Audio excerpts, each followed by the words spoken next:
So let's go ahead and get started. Thank you guys for taking some time out of your mornings to join this webinar, and hopefully I can teach you guys a little bit about what to expect from IESE and recruitment at IESE, specifically from the North American perspective. For those of you that were on a webinar pretty recently called Discovering Your Dream Job Through Admissions, some of the content will look pretty similar, including this front page. But rest assured, I've gone through all of it and tried to update it specifically for someone that is about to enter. And then along the way, I'm going to give you guys a little bit of information around sort of, what I think the North American perspective on these things is. For those of you that I haven't met, my name is Mike Mascarenas. I'm the Associate Director of North American Business Development here at IESE. I am class of 2017. And I've been working with the school now for a little bit over 2 years. I would say my background, more or less, I graduated from Cornell and worked at PwC and then strategy and consulting for about 5 years, and then came to IESE to get a fresh start. I wasn't envisioning myself in the education industry at the beginning. I was actually targeting media. I had a great internship, but realized that media wasn't exactly what I wanted, and thought more about industries that would be more aligned with sort of people management. That's what I wanted. And when the opportunity came to join IESE full time, I took it. And I think this story of kind of changing what you want throughout the MBA is something that a lot of people, particularly young alumni, really that resonates with them. So when I work with the North Americans, I tend to draw on my own experiences and the experiences of my classmates. I find that it's very, very useful and a really big benefit that there's so many IESE MBA alumni that are working in the career development sector. For those of you that haven't, if you don't mind just muting your microphone, I think a few people just joined and they're not muted. It's just really, really important. Anyway. Last advertisement. For those of you that haven't been joining our Career Insider series, we have 2 more coming up. In a few weeks, we'll do an Insider series on energy, and then in July, one on consumer goods. Now, I do want to say that these are more geared towards admissions-driven webinars, but for those of you that aren't looking to go the kind of traditional consulting, finance, tech route, I think this is a really good opportunity to learn a little bit about other industries, and particularly how they recruit in Europe for MBAs. And this is what we're going to talk about when I touch on industry recruitment. Really learning about what that industry is looking for from an MBA perspective. So if energy or consumer goods is something that might be interesting to you and you can spare, 40 minutes, I really strongly recommend that you join, even if all of the content isn't 100%. Great. So this slide might not be new for you guys, but I think it's really important to start with the general overview. The way that we recruit here at IESE, and when we talk to students, it's always talking about career changes in 3 main buckets: industry, function, and geography. Anytime a student is looking to change all 3, we refer to that as a triple jump. And then thinking about which is the most important of these to you, we refer to that as your North Star. You're going to get a lot of vocabulary thrown at you in these first couple months at IESE, especially in August and September. So kind of knowing that, if you're a triple jumper, what that means for you, and being able to communicate with the Career Development Center in the terms of, my North Star is primarily industry focused. So I'm really trying to be a functional job changer. That's going to allow you to kind of hit the ground running when it comes to careers. Great, and just to reiterate, sometimes we talk to people and I'm totally open, totally flexible, absolutely open to whatever opportunities there may be. Some people tend to think that, that makes the job hunt easier. I would say, in fact, it makes it significantly more challenging. So I think I'm going to go more into depth about each of these: industry, function, and geography from the North American perspective. But fundamentally, if you're coming in without a clue, I'm totally open to many different things. I think it might be worthwhile to schedule a little pre-onboarding chat with me, just to sort of learn a little bit about how you can begin to develop your thoughts. But fundamentally, I think the way to develop that is think about between industry, function, and geography.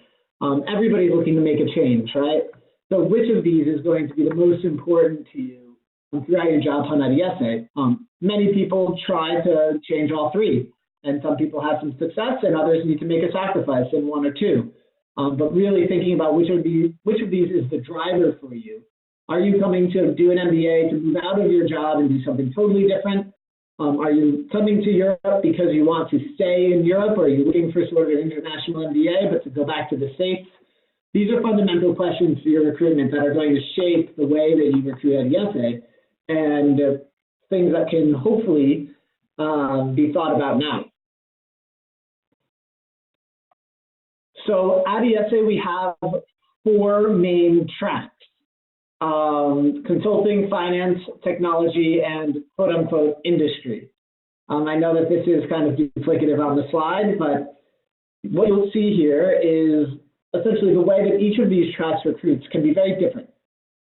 Consulting and IB within finance is going to be very structured and come very early. So if you decide that you want to sort of go through those recruitment processes, it's going to be important that you make that decision earlier on.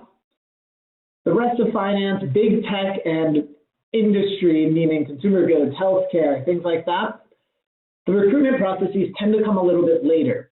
Even the big firms are going to recruit more in the January, February timeline, which is different from most MBA rotational programs in the United States. I think that that is one of the big first things that you need to kind of understand about European recruitment, is that outside of consulting and investment banking, everything comes later than the recruitment processes in the US. Yeah. So in September, the way that the sort of Career Development Center runs its calendar is that we ask that you guys focus on your CV. So there's the calendar on our event side is actually quite light comparatively to sort of October and Career Forum, and the tracks are all around. Instead, we each have a kickoff for each of these 4 sort of tracks. So the consulting track kickoff, the finance track kickoff, tech track kickoff, and so on. And we allow you to attend all 4 of these in September. So really the way that you're going to be doing this is sort of going to all 4 of these kickoffs, learning about which of these tracks make the most sense to you, and then sort of recruiting from there. I would say just from an organizational perspective, we organize ourselves around industry. So while many people are functional or geography-based recruiters, most of the key account managers in the Career Development Center are going to be industry-focused. So we have someone that manages healthcare, someone that manages heavy industry and airlines, things like that. Because consulting and investment banking in particular come in a structured fashion early on, you're going to feel that there's a lot more preparation for those industries earlier, which is why we're running more events for industry and tech, maybe a little bit later on. Can everyone hear me? I just got a message that maybe my sound might not be great. If anyone can, I can hear you, no issue. Okay. All right. So if anyone can't hear me, maybe you just text the 2021 chat. But hopefully we're all set. All right. Great. Where was I? Yeah. These are the 4 major tracks. I think that it's really important that you sort of think about where you fit in here. I would also say that a lot of people do go through the consulting preparation because it's very structured. If you're trying to really organize your thoughts and organize your fit and your stories, and there aren't a lot of MBA rotational programs in energy coming on campus in the fall, it's totally okay to go through that process and then not apply to the consulting recruitment. And then I think, when I think about the North Americans, I would say that more North Americans that come to IESE are looking to do more tech and industry recruitment. So many people do still go through the consulting processes. And I think there's a lot of reasons behind that. But because I saw the preferences that you guys filled out before you registered for this, and I saw a lot of consulting on there, I will just touch on it. Consulting recruitment in general, you're going to see there's a few cities you can target if you are an American without another language. London, of course, is going to be the biggest one. There's a London consulting track. It's very structured, but it's also very competitive. Other cities in Europe that you might be able to target, Copenhagen and Amsterdam are cities that are open to just English speakers. And then Dubai, of course, recruits quite heavily, but typically people have opinions one way or another if that's a region that they want to really go work in. We have every year people that come to IESE and then go back to the US for consulting. If that's something that you're interested in, we can sit down and talk, and I can introduce you to the students that have done that in the past. And I think really leveraging those past connections is important. If that is your goal, to go back to the US or Canada, I strongly recommend that you go to the pre-MBA consulting sessions run by Bain, BCG. I think McKinsey does one or two. Make those connections before you leave. Because if you're planning on returning home, you're going to be doing networking virtually. And that can be a challenge. So while you're in the city that you want to recruit for those of you that are doing that, it's really important that you make those connections. A couple sort of what should I be doing now strategies. My general piece of advice for what you can be doing in June, July, and the first half of August before you get here is really just having conversations and learning. You don't have to do 70 mock interviews because this is going to all happen throughout your time here at IESE. I would more focus on, if you know people in energy and you think energy may be a direction you want to take your career, talk to them. Consuming energy knowledge or industry knowledge, signing up for webinars, reading books.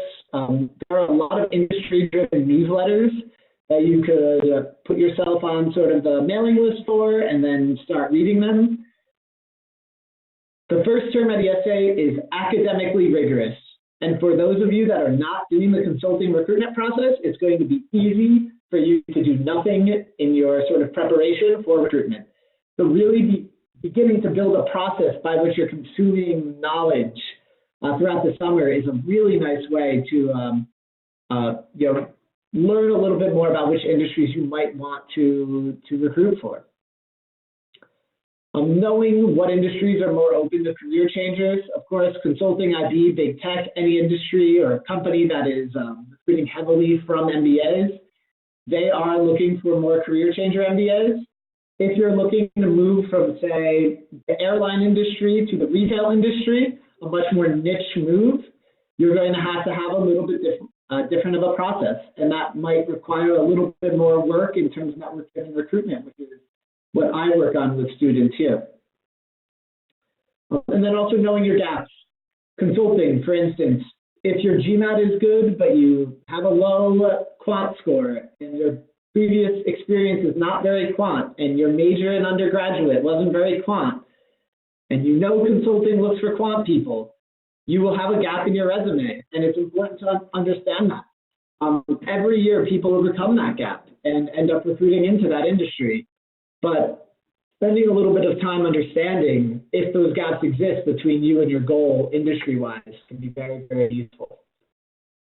All right. Functions. This is a bit of a busy slide, but I think it's a nice way that sort of encompasses all different functions that you could try to recruit into.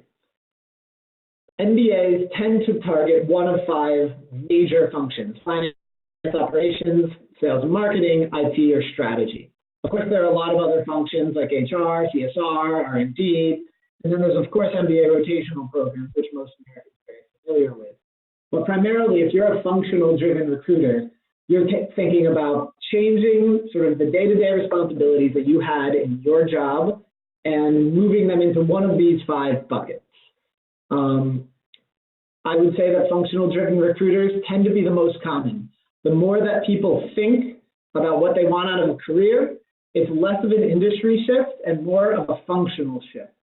We have a lot of engineers that are looking to move to the business side, a lot of sort of sales and BD people that are looking to move into more strategy. This is very common, and it's just important to identify if you're sort of sitting in this bucket.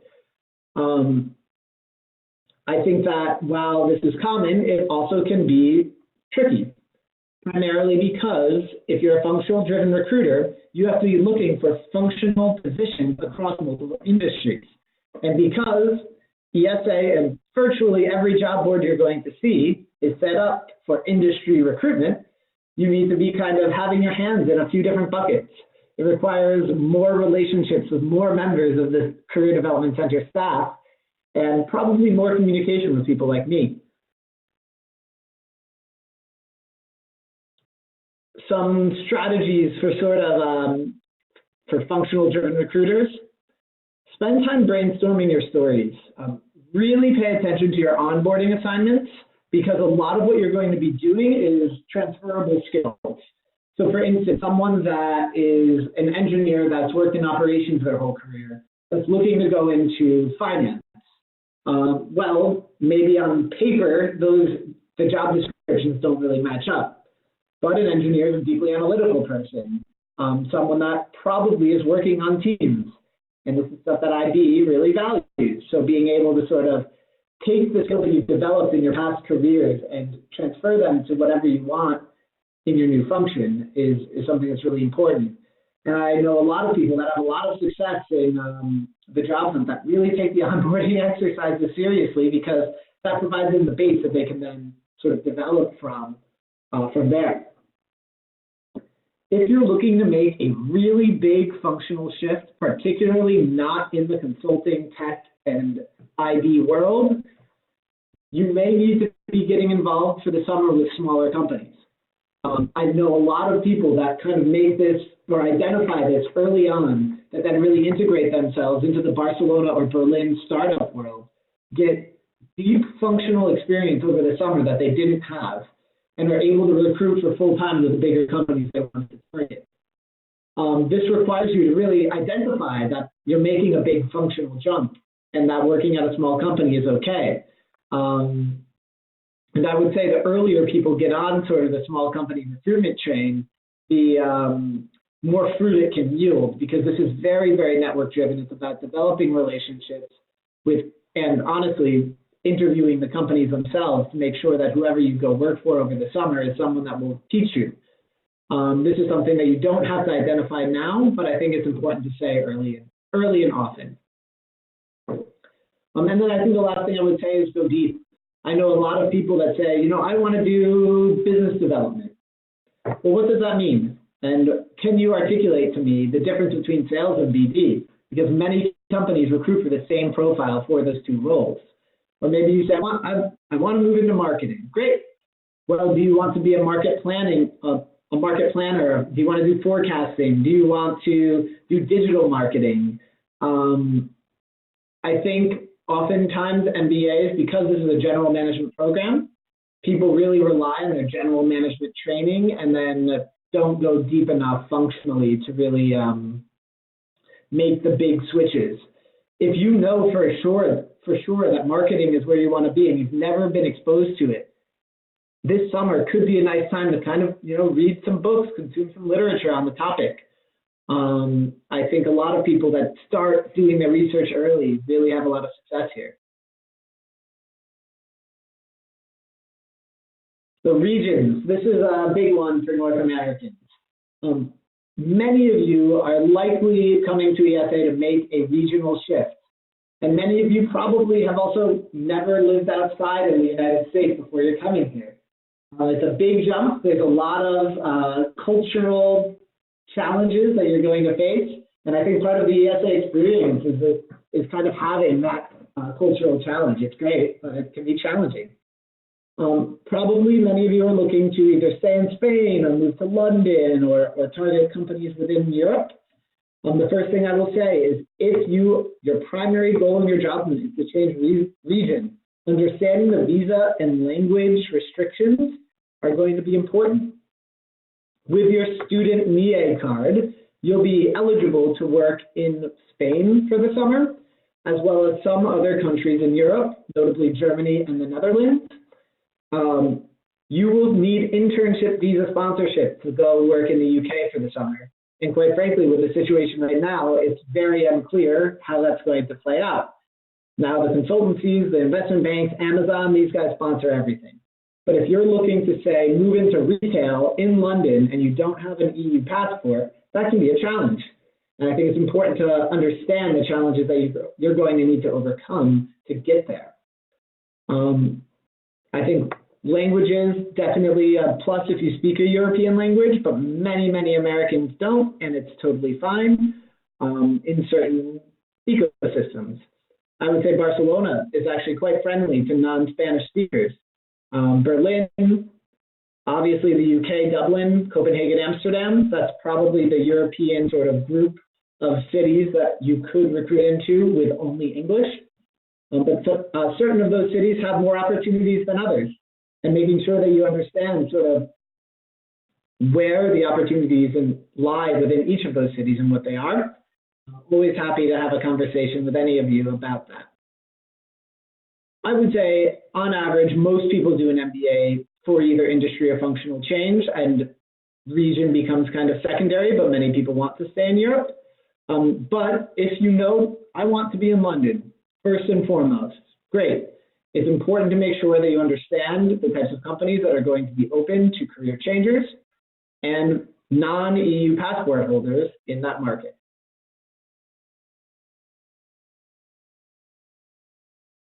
Some strategies here. Of course, leveraging your classmates. If you're not sure if you want to be in Copenhagen, you should talk to people that have experience there.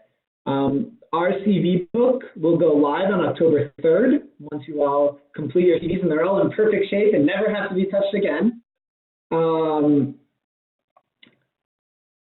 You can then download the CV book of your entire class and reach out to people, have conversations with people that aren't in your section. I don't think that students do this enough, and especially in those early months. There's no risk. Everybody wants to meet everyone.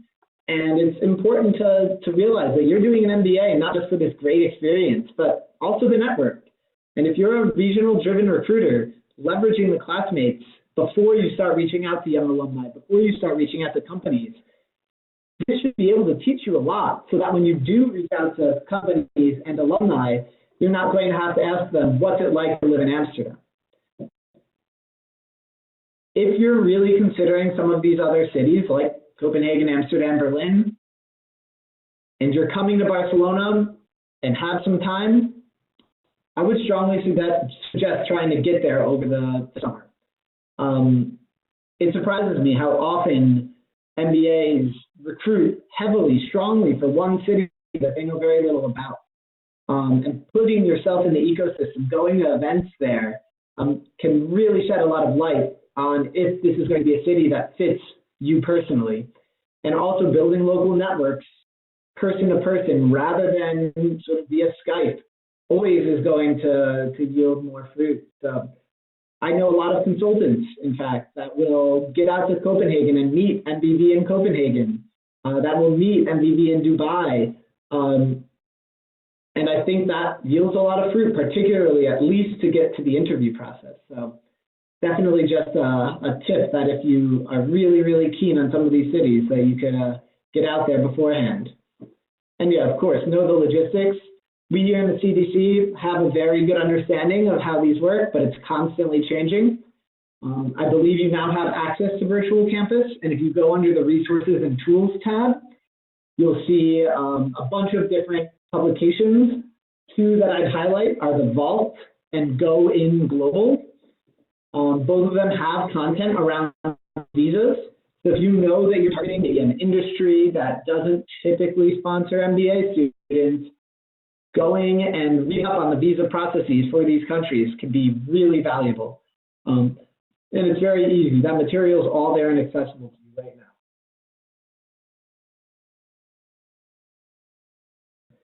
Great. So what next?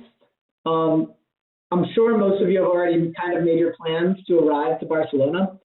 But if you haven't, get here early. September is busy, and we've tried to reorganize so that there's just the track kickoffs and you're focusing on your CV in September. But still, if you know that you might struggle in the academics, it can be overwhelming. The social events, there's a lot of stuff. Everybody's trying to meet everybody. It's just a kind of information overload the month of September. And if in August you can sort things out like your housing, your bank account, getting your cell phone set up, this can be really valuable. Getting here the day before business Spanish and hitting the ground running, every year people do it, and that's totally fine. I would just say make sure you avoid burnout, because I think first term ESE MBAs, that is the biggest risk that everybody runs. Second thing I would say, I know we said this a lot, ESE is academically rigorous. If you can build a process around how you're going to manage your workload, that will pay dividends. There's a lot of sort of schedule management tools out there to sort of allow people to balance all of the different projects that they're working on. One thing that I see, and I mentioned it before, careers kind of fall to the bottom in the first term because you've got 3 cases to read tomorrow, and you've got social events tomorrow, and you've got business Spanish tomorrow. There's just so much that's immediately in front of you that oftentimes even the consulting recruiters tend to just sort of let that fall behind for the first few months. It's not that you don't have enough time, it's that there's a lot to do and you need to have a system to organize yourself. And if you can do that sooner than later, or even before you arrive, I think it definitely pays dividends. Take your pre-onboarding exercises seriously.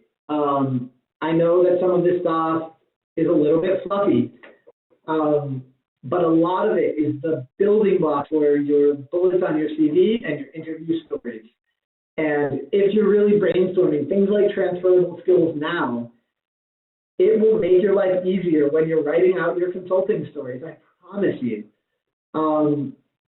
So even if it seems like, this 180 feedback thing, I don't know if it's so useful, please take it seriously and just give it a shot because I think it will definitely pay dividends.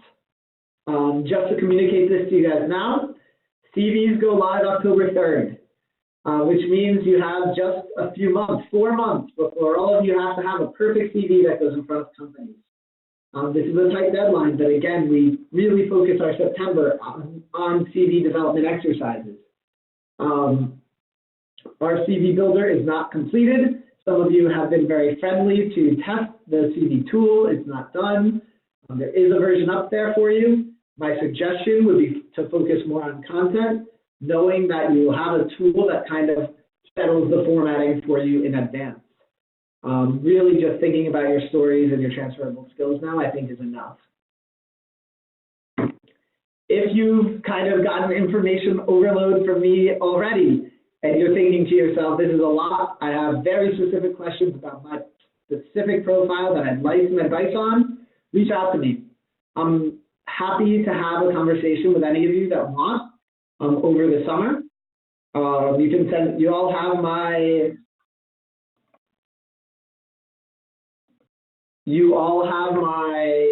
email address. If you don't, I'll ping it to the 2021 WhatsApp chat. You also have my WhatsApp, and I don't mind if you just send me a note via text. Lastly, I think one of the most important things is to simply just relax. Arriving energized and calm and refreshed, I think, is always going to be the best you can do. It's nice to do some research, to have conversations, to sort of take these pre-onboarding exercises seriously. But the worst thing you can do is spend so much time on these things that by the time you arrive to ESE, you're already a little bit tired and you then fall behind academically because the Spanish becomes overwhelming, and then kind of the spiral, kind of snowball effect continues to happen.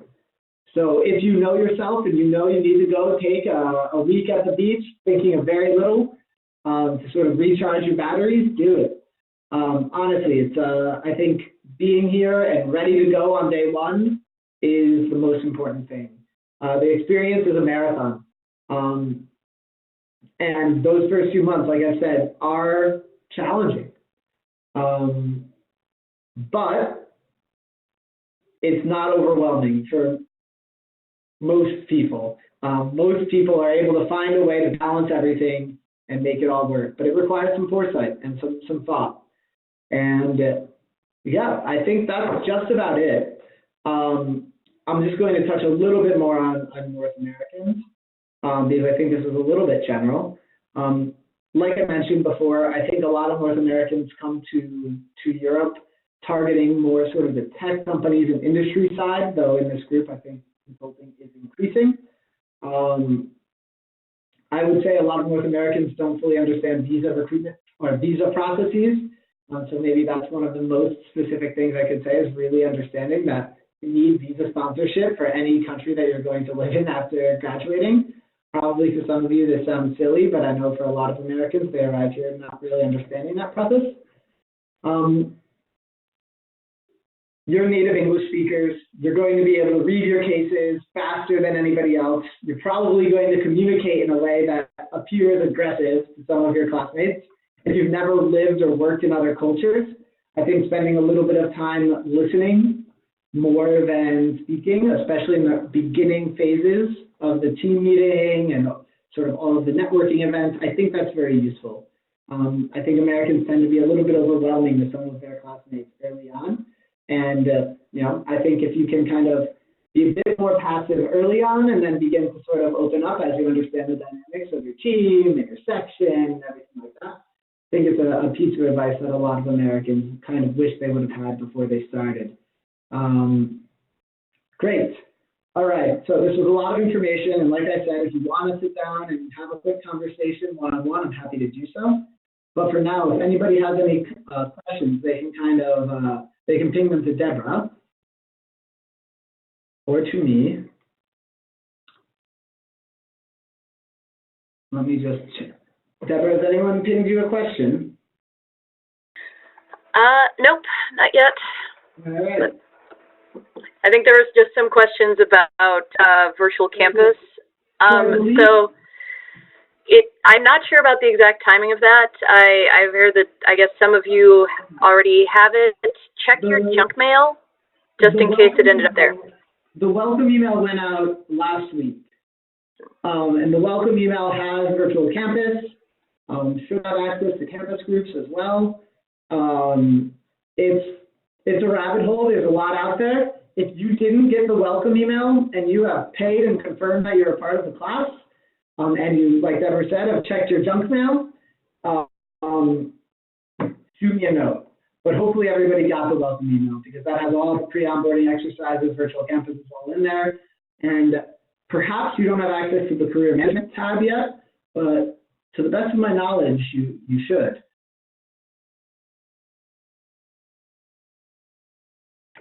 Mike, can you hear me? Yes.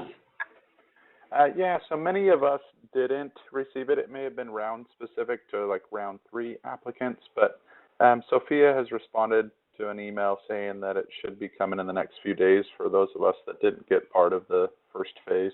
So.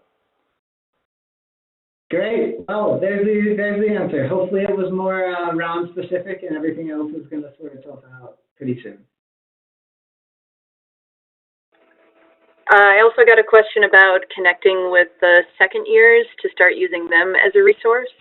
Is there anything formal going on with the North American Business Club? I'm not sure actually. Sure. So the North American Business Club is a great club that is not just for North Americans trying to go back to North America. We really try to make sure that everybody kind of has a home there.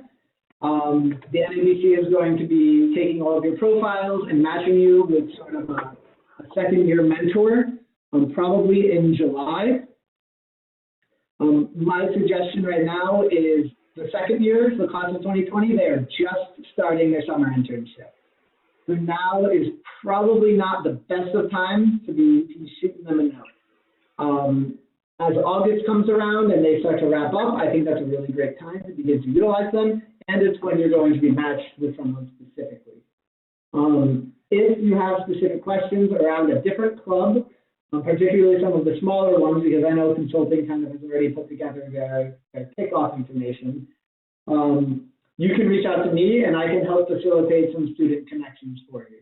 But yeah, like I said, we really try to give, especially the month of June, the second year's time to focus on their summer internship.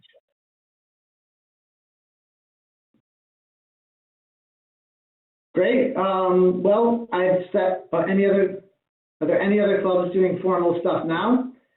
I believe in the onboarding material, you got a little bit of information around the finance club, the consulting club, and the tech club. Most of it is not happening now. They more kind of talk about what you could be focusing on for these different types of recruitment. The finance club is going to start events in early September. So that's going to be the first one that's holding a lot of formalized stuff. Other than that, most clubs will be holding their events after the CV process wraps up in early October. There's a big club fair where you go and you meet everybody, and in the first 2 weeks of October, right before the career forum, all of the sort of smaller clubs do their kickoffs. So what I would say, yeah, like I said, September is primarily focused on understanding the tracks, going to those presentations, and then really focusing on making sure your CV is in really good format, because October 3rd is the date that companies can download the class CV book. And big, like the McKinseys, the Amazons of the world, they go in on October 4th. And I think sometimes people are a little bit overwhelmed by that deadline, which is why we're really trying to communicate it early and often, and then limiting the scope of the events that you have in September to make sure you can have some time to focus on it. I just had a question about how you can reach out to me. Hopefully all of you are in the 2021 chat. I'll send you guys a WhatsApp right after this with my email address. And like I said, you can also just grab my WhatsApp and send me a note that way as well. Yeah. All right. Well, I hope all of you guys are excited. It's definitely going to be a fun ride. And hopefully this was able to shed a little bit of light on the different types of recruitment strategies that you can take.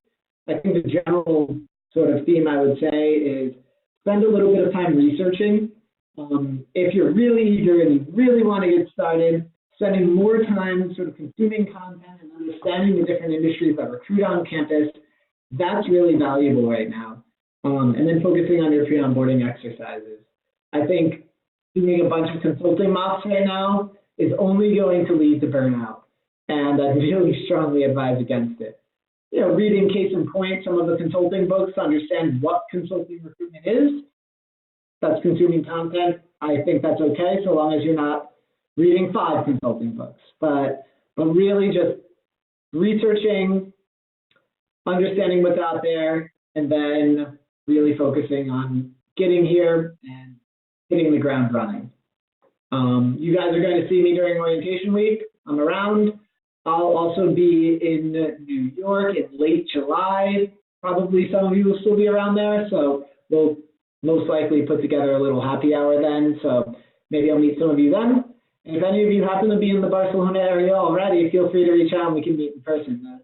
These are the days that we are a little bit, we don't have as much going on since everybody's at their internship. So happy to have any conversation you guys want. All right, well, have a great morning, and I hope to meet all of you soon. Bye-bye. Thank you, Mike.